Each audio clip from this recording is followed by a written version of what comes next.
ചേട്ടാ, കഴിഞ്ഞ ദിവസം തൃശ്ശൂർ പറപ്പൂക്കരയിൽ ഒരു സംഭവം ഉണ്ടായി. അച്ഛനെ മകൻ വെട്ടിപ്പരിക്കേൽപ്പിച്ചു. കൊടുവാൾ കൊണ്ടുള്ള വെട്ടിൽ അച്ഛന് ഗുരുതരമായ പരിക്കേറ്റു. തുടർന്ന് യുവാവ് വീടിൻ്റെ മച്ചിൽ കയറിയിരിപ്പായി. ഏകദേശം 5 മണിക്കൂറോളം പരിശ്രമിച്ചതിന് ശേഷമാണ് പോലീസിന് ഇയാളെ വീടിൻ്റെ പുറത്ത് നിന്ന് താഴെ ഇറക്കാൻ സാധിച്ചത്. ഇത് ആഭിചാരമൊക്കെ ബന്ധപ്പെട്ട് കിടക്കുന്ന ഒരു കേസാണ്.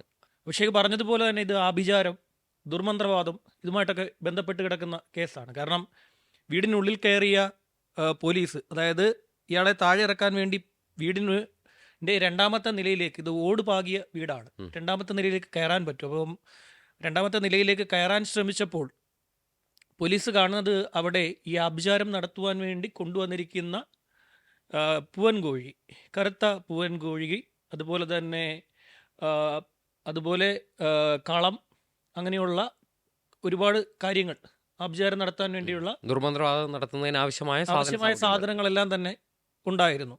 ഈ വിഷ്ണു ഒരു ഉഴിച്ചിൽക്കാരനാണ്, ഉഴിച്ചിൽ നടത്തുന്ന ആളാണ്.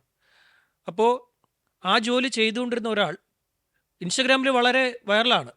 ഇൻസ്റ്റഗ്രാമിൽ ഒരുപാട് ഫോളോവേഴ്സ് ഉള്ള ആളാണ് ഈ വിഷ്ണു.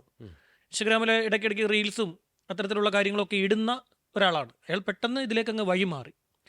മാനസികാസ്വാസ്ഥ്യമാണോ എന്ന സംശയം പോലീസിന് ഇപ്പോഴുമുണ്ട്.